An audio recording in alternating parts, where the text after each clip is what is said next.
I will call together this meeting of finance for, gosh, I think it's July 27th, 2021. And I'll take the roll. Alder Corpus-Dax. Here.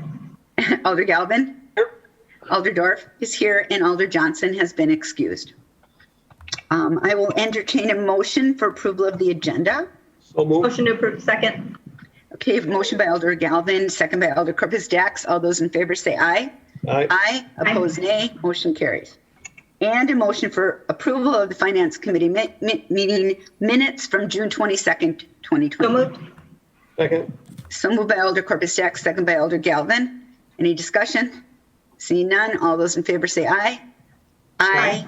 Opposed, nay. Motion carries. All right, regular business. Request by the Finance Director to review and discuss the 2020 year-end financial results for the city. The city's audit firm, Baker Tilly, will be present to discuss with the committee. Okay, Director Ellenbecker. Yeah, I would like to, we actually have two representatives here from Baker Tilly. We have Kim and Amanda from Baker Tilly. And we did have a presentation that they submitted to us in our packet. I would actually just like to turn it right over to, well, as you guys know, that we decided to go with a new auditing firm this year. So we had a lot of building blocks we had to put in place, so that it was a long audit, but you know, I will let them I'll turn it over to them and let us know how we did. Do we need to open the floor then? Attorney Chavez? Yes, go ahead. Floor. Okay, motion to open the floor by Alder Corpus-Dax. Second by Alder Galvin. All those in favor say aye. Aye. Opposed, nay. Motion carries. The floor is open. Kim, would you like the presentation put on the screen, or if all the alders have it on their desktops or in front of them, is that okay? I think having it on screen would be nice if you have it handy. If not, I do have it up. I could share. I think either I or Pam can share our screens. That's about it. Okay. Well, I can just start out by. There we go. It's great. Wonderful. Thank you. So first of all, thank you for inviting us to your meeting this evening. We're happy to have the 2020 audit issued and happy to share the results with you tonight. Probably I would just start off, I was going to make comments about this at the end, but I might as well just start off by really thanking Pam and Diana and their teams. You know, as was alluded to, switching auditors is not a painless process. So we just want to really acknowledge their preparedness. They were very easy to work with through this process, ask good questions, were very receptive that we made and changes that we suggested. So I just want to really, you know, give a big thanks to the entire finance team. Thank you. So starting out, we did issue 3 reports, the financial statement document, the report on federal awards, and then the audit results letter. And I'm just going to kind of summarize some highlights from those documents. And then certainly Amanda and I can handle any you know, questions as we go as well. So looking at the first page with graphs, the first page addresses your general fund balance. The fund balance in the general fund is one of the most important numbers that we tend to look at as an indicator of financial health of any government. So you do have at the end of 2020, you do have just over $30 million of total fund balance in the general fund.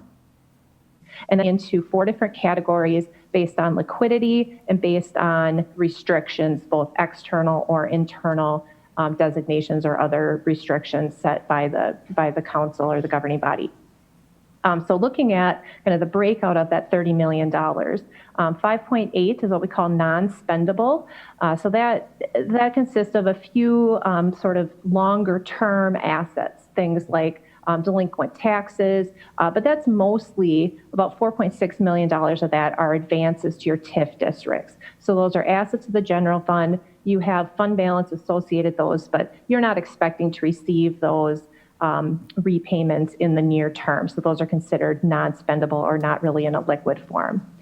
Then we have $2.3 million committed for transit operations, and then another $9.7 million, what we call assigned. So those are dollars that are earmarked for compensated absences and for your sick leave escrow. So that leaves about $12.2 million, or about 41% of your total fund balance as unassigned. So that is the portion that is completely undesignated, no earmarks or outside restrictions related to that. So down on the next section underneath the table, you can see that your fund balance in the general fund did increase by $3.5 million from the results of your revenues and expenses during the year.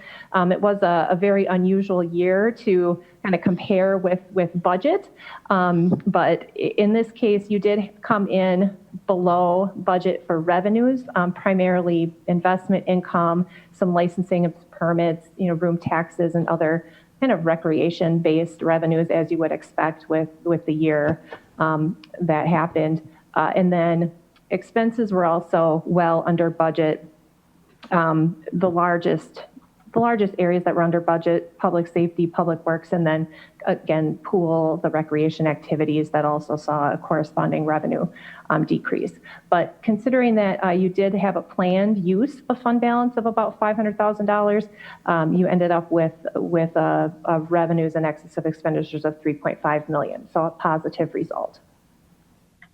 So on to the next page. This is really a look at the adequacy of your fund balance. So the city does have a fund balance policy with a goal to maintain an unassigned fund balance between 9 and 16%. So at the end of 2020, 18%. So you're right within kind of your intended range based on your fund balance policy. The table is a comparison that we like to put together that looks at your unrestricted fund balance. So this includes everything but your non-spendable. So this is everything that the council essentially controls and is in a liquid or more of a spendable format. So we look at that compared to your annual expenditures. So the City of Green Bay's information is in red. So that's 28% of your annual expenditures, which is about 3.4 months. The blue, which is the Government Finance Officers Association's recommended minimum, which is 2 months or 16%. And then the green is each year we compile all of our Wisconsin municipal clients and break those into different categories based on size. So the 32% is sort of our average municipal client in Wisconsin of a similar population. So with your number at the end of 2020 being about about 3.5 months, you're well above the GFOA's recommended minimum, slightly below kind of what we see as maybe an average for a client, but again, within your policy and, approaching, I think, what we would commonly expect to see with a municipality your size. Okay, the next page is a look at your general obligation debt. And there are essentially two metrics on this page. One being the percent of your debt capacity that you're using. So that's the top chart. So you are allowed to borrow 5% of your equalized value, which you can see on the top line. And then the green line is where your general obligation debt is. So you're utilizing 47% of your current debt capacity. And you've been really consistent kind of at that 49 to 47%.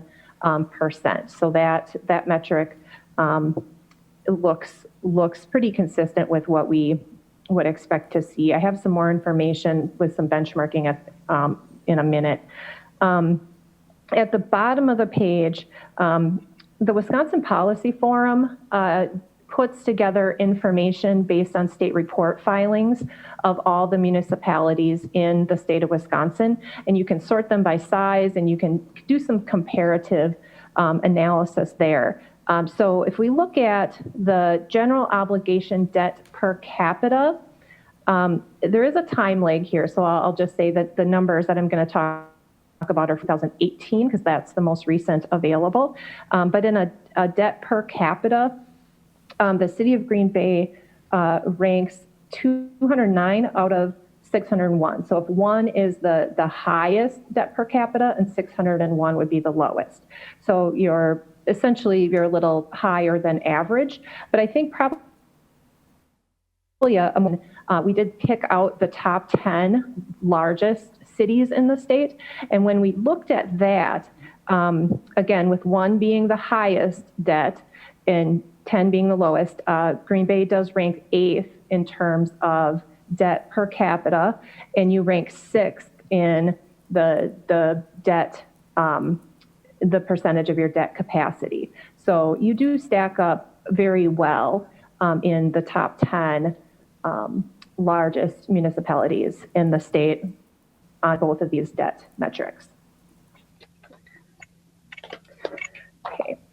And the next page is just another quick look at your debt service.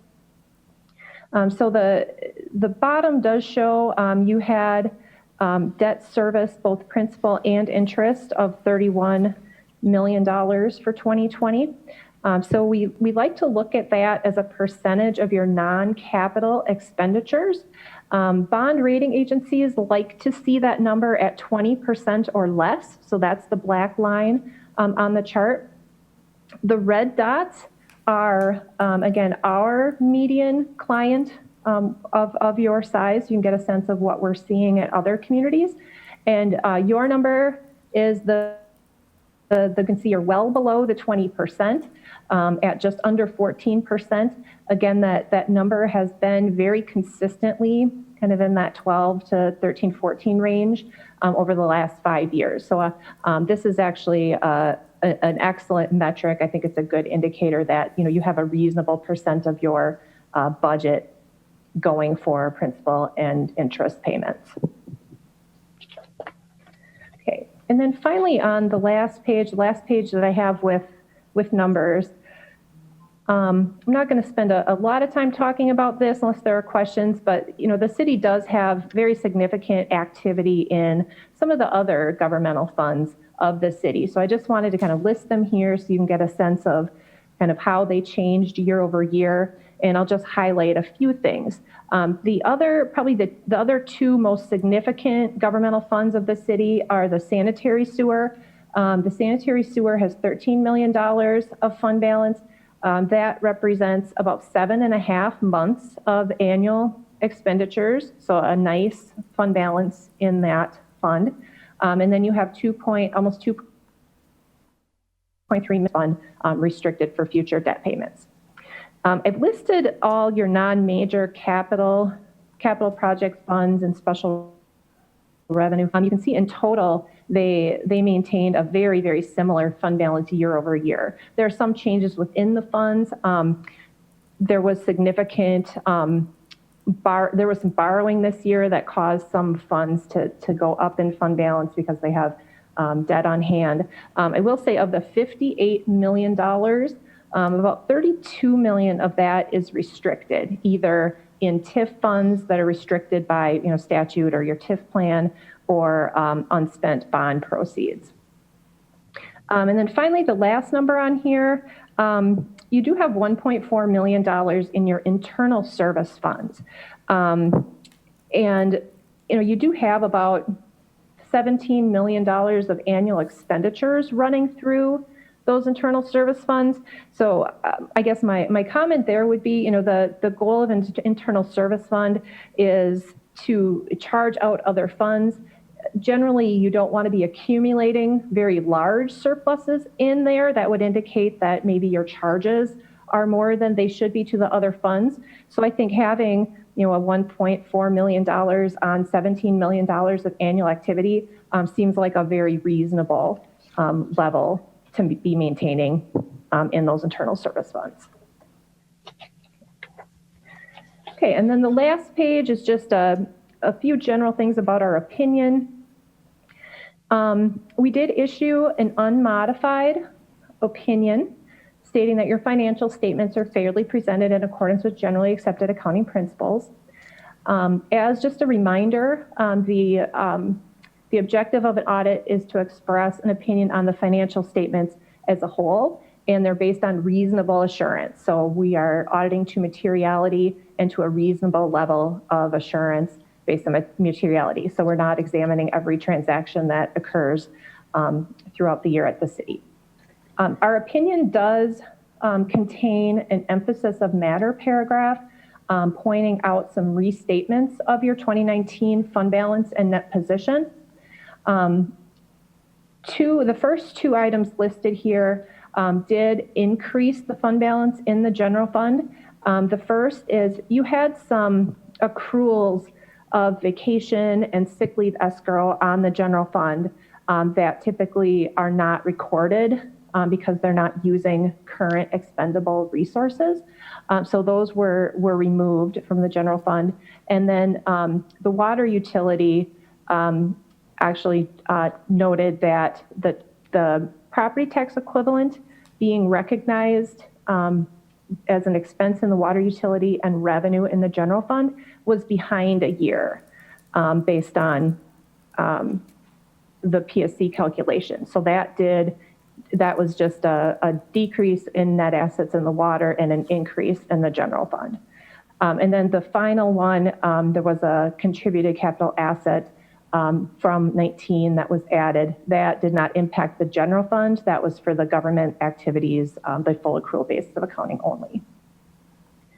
And then I don't have any detailed notes in the presentation on this, but we did issue the separate reporting and insights letter, and also we did issue a separate document this year on the report on federal awards. I think in the past that's been combined in the one document. We did issue a separate report as well. So are there any questions? I just wanted to make a comment. It seems like we're doing pretty well as a city financially, that pretty healthy. What you've been saying is that our debt is about where it was, right? And we're 8th in cities, the top 10 cities, as far as borrowing. Is that what that was? So this is good. We're not over borrowing. We're not overextended. That's what I heard you say, and I hope that I'm hearing it accurately. Correct. Okay. Yes. Committee, Alder Galvin. Recommendations that you can make to us based on. You have to start over again because you were cutting out. Try it again. Yeah. Do you have any recommendations or concerns for us based on your reporting? Mm-hmm. I think we made a number of recommendations, both in writing, and I think we had some that were just discussed more informally. Okay. Included in our audit results letter, we did have some recommendations relating capitalization policies, some IT control recommendations, and some recommendations related to budgeting and kind of your bank deposits. Okay. Those are the ones we put in writing. All right, thank you. Any other comments? So, what do we need to receive and place on file? Okay. Yes, I'll entertain a motion to receive and place on file. Moved. By Alder Galvin, second by Alder Corpus Dax. All those in favor say aye. Aye. Aye. Opposed, nay. Motion carries. Thank you so much, Kim. You did a really, really good job. I followed it very well, and I appreciate that you talking in a layperson's language. Thank you. Thanks. We appreciate the opportunity. Thanks. Bye, guys. All right. Number 2, consideration with possible action on 2013 RDA lease revenue bond KI2 refinancing. This should be interesting. Who would like to talk? I can start. This item was actually taken to the RDA on July 13th. And so it is the same information that was shared at that meeting. We have a representative from Ellers, Pat Taves, with us, and we also have a representative from Baird, which is John Meehan. And again, we'll probably put the slides up on the screen to walk through the slides, and so you get a better understanding on if we were to move forward with the refinancing, what it would do for us. Pam, would you be able to put that on the screen? Yes, we never even closed the floor, so can we just continue to keep it open? Yep. Attorney Chavez, is that okay? You really should reopen the floor for each item, but it's entirely up to you all. All right, so wait, all right, quick, motion to close the Open the floor. floor. No, we have to close it from the last one. Okay, Motion to close the floor. second by Corporate Stacks, all in favor, say aye. Aye, opposed, nay. Good, motion carries. Okay, motion to open the floor So moved. Second. by Alder Galvin, second by Alder Corporate Stacks, all in favor, say aye. Aye. Opposed, nay. Carries. The floor is now open for this item. Who would like to go first? Want me to jump in, Diana? Sure, that would be great. I think it's best to just go through the presentation and then find out what questions the committee might have. Yes. So if, there we go to the first slide. So what we're talking about are the 2013 bonds that were issued by the city's redevelopment authority. These finance the expansion to the KI Convention Center. And we have an opportunity right now under current market conditions to refinance this obligation for debt service savings. So the existing interest rates of 4.9 to 6.15% are well above market. Before we move to the refinancing itself, I just wanted to provide a little bit of a recap in terms of the security to the bonds. So the expectation for the bonds has always been that they would be paid from room taxes, but room taxes are not actually pledged as a repayment source. And the actual security is what's referred to as a quiet enjoyment lease. So the proceeds were used by the RDA to construct the KI Convention Center expansion, and the city in turn leases those. And again, the expectation is room taxes would pay that lease, but as the city recently experienced with the drop off of room taxes due to COVID, those revenues were unavailable to make the June 1st payment. And at your May meeting, you had discussion about that, and ultimately the city had to come up with a little over $730,000 to make that interest payment that was due. Now, fortunately, the county had set aside an informal reserve that was made available. And additionally, there were some funds from the original bonding that were with the trustee, and in total, those amounted to about $647,000. So ultimately, the city had to come up with about $90,000 in order to satisfy that lease obligation to the art. And if we could move to the next page. And to talk about room taxes, so as you might be aware, there are a number of different obligations where room taxes are actually pledged as the repayment source, or which are expected to be used to make bond payments. And so if we kind of look at the money as it comes in, so for the municipalities in the county that are part of the room tax commission, initially as those room taxes are collected, there's a small amount that comes off the top as far as an administrative fee. And this is out of 8% of the room taxes are collected. And then after that administrative fee, the first thing that occurs is the rest center bonds issued by the Schwabenland CDA are paid. And then your 2016 RDA bonds, which finance the original KI Center construction, are also paid. Any dollars that are left over at that point are placed into a room tax stabilization fund and are considered reserved for those same two obligations. At the point that there is $5 million or more within that stabilization fund, the county can then make the money available to make the payment on the KI2 bonds. And again, what had occurred is there was less than $5 million in that fund prior to June 1st of this year, which is what caused all. And next, please. So PMA, who is the county's financial advisor, provides the county with a projection of room tax dollars to be collected that they have shared with the city. And what the projections currently indicate is that there will again be no room tax revenues available to provide to the city to make the December 1st interest payment due on the KI2 bonds. And as far as the June 1st payment next year, there's an expectation that some revenue will be available. However, it will not likely be sufficient to make the entirety of the payment.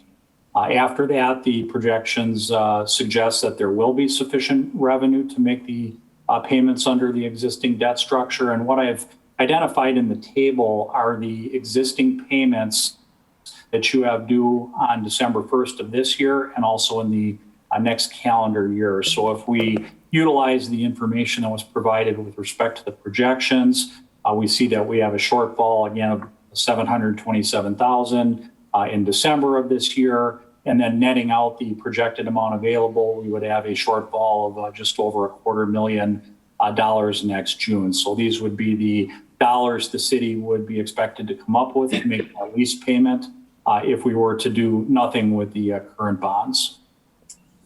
And next, please.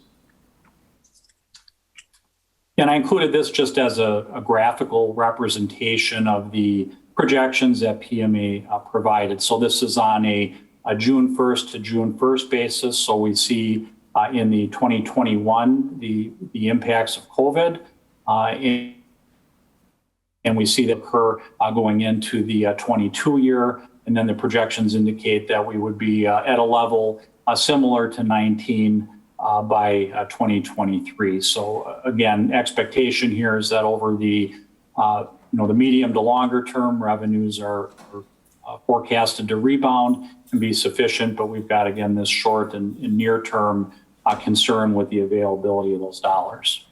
And next. So in terms of the refinancing itself, the KI2 bonds are not prepayable until June 1st of 2023, but we do have the opportunity to undertake what's called an advance refunding. And all that means is that the dollars we would borrow with the new bonds would be placed into escrow to pay the principal and interest due at that June 1st, 2023 call date. We would recommend that the city, again, consider issuing these through its redevelopment authority. These are taxable bonds, so investors in the bonds do not have the benefit of a federal tax exemption, but if issued through the RDA, despite that taxable status, investors who pay Wisconsin income tax the benefit of a state tax exemption. So there's a distinct advantage in doing it through the RDA. That's why that was done in 2013. And we would recommend that Bear to be the underwriter and purchaser of that obligation, which is why Mr. Meehan is on the line as well in case you have questions for him. So we would have two objectives in undertaking this refinancing. One would be to achieve debt service savings to take advantage of the interest rates that are presently much lower than the rates you're paying on the existing debt. But this also presents an opportunity to address that roughly $1 million shortfall over the next two payment dates. Next. The schedule included on the slide on the left-hand side shows the existing debt structure. And then on the center to the right-hand side, we show the proposed structure under the refinancing. So the center area where the orange shading is listed indicates that all of the principal that is presently owed on the 2013 bonds would be refinanced with the new bonds. And on the right-hand side, we show a structure that is intended to produce level savings on a bond year basis.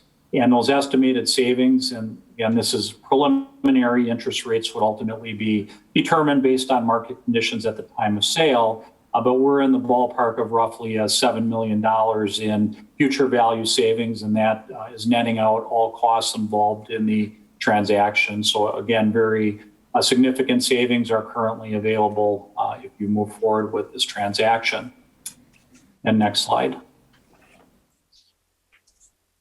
The other opportunity this presents is the ability to basically eliminate or significantly mitigate the amount of monies that the city may need to come up with to address that shortfall. And the top table is the same one that we looked at a moment ago. And the table on what this reflects is what we would do is take that interest payment that would otherwise be due on December 1st of this year, and we would fund that with the escrow that would be funded by the new bond proceeds. So in other words, the city would not need to come up with funds to make the December 1st interest payment. And then the June 1st, 2022 interest payment will go down substantially again because of the lower interest rate. So under the existing bond, your payments are the $727,000. On an estimated basis, that interest payment would drop to about $425,000 due next. Based on, again, they're only projections, but what the county's financial advisor has indicated is there would be sufficient funds to make an interest payment at that level. Now, certainly, it could be the case that that number doesn't come in quite as expected, but in any event, the amount that the city may have to come up with next June would be expected to be appreciably less than it would, if the bonds were not refunded. So the good news here is that, significant debt service savings are available, and also an opportunity to eliminate the need to come up with this cash while the room tax revenues are in the process of rebounding. So last thing I'll mention is just the schedule. Now be on the last slide, please. So as was mentioned, the RDA was similarly briefed 2 weeks ago. What we would like to do is to bring back both to the RDA and the Common Council formal resolutions for you to consider at your next meetings that would formally authorize us to proceed in working with Baird, city staff, and the other members of the finance team to move this transaction forward. We are looking to price the bonds on November 8th.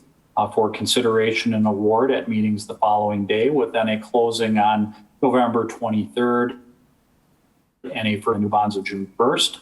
Between that August date and the November 8th pricing, a number of activities occur in that window. That's when we would be, again, working with the finance team to put the offering together, obtaining a rating, and attending to the other activities and tasks that would be needed to ready the transaction for the public sale. So this is, again, just an update for you today to let you know what we're thinking, to answer any questions before it would be brought for formal consideration next month. Mr. Taves, Alder Galvin. Mr. Taves, so if I'm understanding this correctly, we're refinancing the bond on K2. We can't pay it off technically till 2023, but we're refinancing it now, which allows us to have some money to make the payments until June of 22. So we're not having to dip in any more savings or raise taxes or anything else. Is there any, so the loan we're taking out will also additionally reduce our payments until the bond is paid off by, it looks like, almost $200,000 or almost $400,000 altogether each year? The estimated savings are roughly in the ballpark of about $250,000 a year. $250,000 a year. Okay. But your summary is accurate. What we would be doing is we're essentially borrowing to make that payment that would be due on December 1st. But again, that estimated $7 million savings takes that into account. You were to decide we'd rather come up with those dollars and pay it from cash on hand, the savings would go up. So we're suggesting this as a means that you can consider to avoid having to tap another source of funds to make that payment. Right. So instead of having savings of $7 million, if everything was solvent right now, we'd probably have savings, and we did this refinance, we'd have savings of almost $8 million or more. So it kind of sounds like a win-win on two levels there. Thank you, Alder Very Galvin. happy. Thank you. I was fortunate enough to be part of RDA, so I've already heard this, and I was pretty excited to see it coming here. Definitely a win-win for us. I'm very pleased with this, and I don't have any more other questions. Alder Corpus Dax, do you have any questions? The same exact question. I just wanted to make sure I understood it same way that Alder Gallivan did. And so we don't, basically this says we don't have a December payment where we have to come up with the money knowing that we don't really have the funds there. That's all going to get pushed to June of Is that right? 2022. Well, the first payment, like the first payment that the city has to come up with gets pushed The first to June payment. of 2022. Correct. Okay. And again, the projections indicate that there may very well be sufficient room tax available by that June payment date to cover it all. There can be no guarantee of that, but that it's certainly a much more positive position than you're presently in. Yeah, and I might add, I just might add that two things. One is the debt isn't going out any longer, so we're still within the same time frame. And as Todd is saying about the projected collections, the money comes in monthly, about the 10th of the month. So over the next couple of months, we'll be able to track as a team the room tax revenues that are coming in. But once again, the first call on room taxes are for the 2012 and the 2016 bonds. So we might very well be refunding a good portion of the June 1, 22 interest payment, depending on how the revenues continue to come in. That was great. Alder Galvin? But it's not actually the city of Green Bay that's going to be saving this money down the road. It's actually, because the money technically comes from the room tax sale, Green Bay's only on the hook if there isn't enough money in the room tax fund. So it's the entire Brown County community, if I understand it correctly, that's going to be benefiting from this because there'll be more money left over at the end of each payment.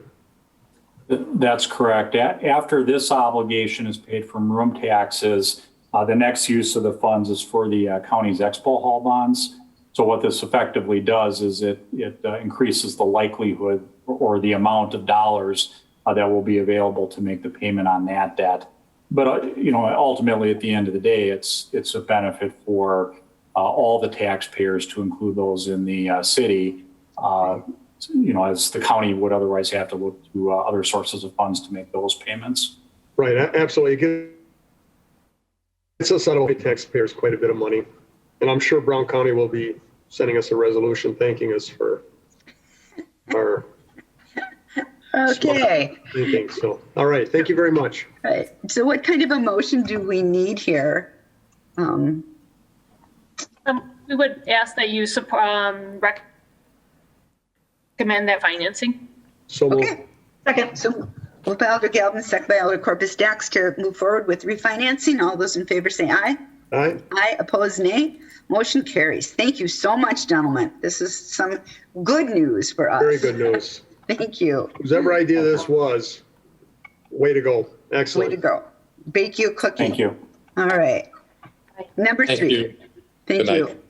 Discussion and possible action on the purchase of 2 ambulances for the Green Bay Metro Fire Department from Jefferson Fire and Safety for the sum of $544,163.36, based on the contract put in place from 2020 RFB 3266. The summary is attached. So, Alder Dorf, did you want to Yes. close the floor? gosh, yes, I Motion really to do. close the floor. Second. Second by Alder Corpus Dax. All those in favor say aye. Aye. Opposed, nay. Motion carries. Alder Gerlach, you're in charge of me closing the floor from now on. Okay, it's your job. All right, here we go. I already read it. So are there any questions about the need to purchase these? I Have we have no talked about questions. this? Okay, We've already bonded this money, correct? yeah, I thought so. Didn't we, Director Allenbecker, or not? These are included in the 5-year capital improvement plan. Yeah, Yes, and yes, they are in the borrowing, yes. So they are Okay. just moving forward with the quotes. In most cases, there's a long lead time, so they are moving forward. So there's no chance that we would ever spend this money before the money comes in through our bondings. Yes, these are included in our bonding, and they're just getting the requisition and the quotes moving forward to start that clock ticking to order these ambulances. all right. I entertain a motion to approve. Unless you have any questions. I think Alder Corpus Motion to Dax approve. said, okay, motion to approve. I'll second that. It's for Alder Galvin. I'll second that for you. Okay, all those in favor say aye. All right? Aye. Opposed, nay. Motion carries. But if it were police cars, I would let you second it. All right. Now we get into item 4, report of the claims committee. So are there any questions about the claims? I looked at them. If you guys want to peek at them again. I looked at them. I didn't have any questions. I have none. Motion to Okay. receive and place on file? Second. Alder Corpus Dax, second by Alder Galvin. All those in favor to receive and place on file the report of the claims committee, say aye. Aye. I oppose, nay. Motion carries. All right. Pending litigation status update. Should we start this in open or closed session? This one would be discussed entirely in closed session. So if you guys have questions on it, those are all things we should discuss in closed. All right. So I would like to make, Can we take up all 3 in closed session at the same time? Because the last 3 are all potential closed sounds session. good. How about Yes, that? we can. All right. Make that motion, Alder Corpus Dax. Actually, we've got item, I'm sorry, no, 5, Yeah, 6, and 5, 6, 7 and we're 7. taking Yeah. up. All right, yes. So motion to take up items 5, 6, and 7 in closed session. Okay. Do we read the language? Who would like to read the language? And then Bill we will. can. Bill, you'd like to? All right. Let me get close here. The committee may convene in closed session pursuant to section 19.85 sub 1 sub G of the Wisconsin statutes for the purpose of conferring with legal counsel for the governmental body who is rendering oral or written advice concerning strategy to be adopted by the body with respect to litigate or is likely to become involved. The committee will thereafter reconvene section 19.85 sub 2 Wisconsin statutes to take action on items discussed in closed session, if appropriate, and to consider the remainder of the agenda. All those in favor of moving into closed session, say aye.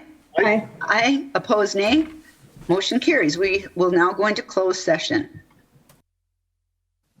when we vote.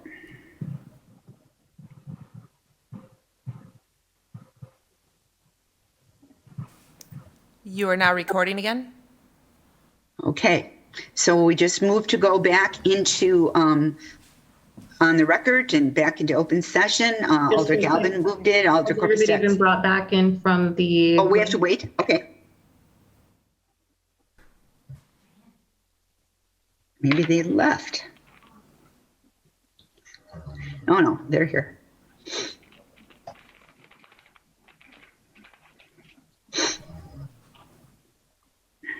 Okay, they have all been admitted back in. Thank you.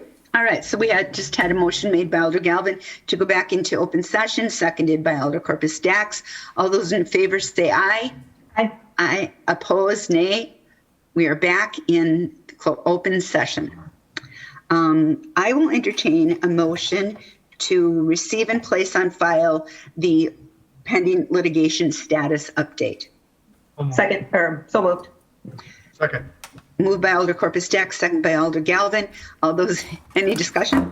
All those in favor say aye. Aye. Aye. Opposed, nay. Motion carries. I will entertain a motion to proceed as directed, or proceed as discussed in closed session on the opioid litigation. So moved. So moved by Second. Alder Galvin, second by Alder Corpus Dax. All those in favor say aye. Aye. Opposed, nay. Motion carries.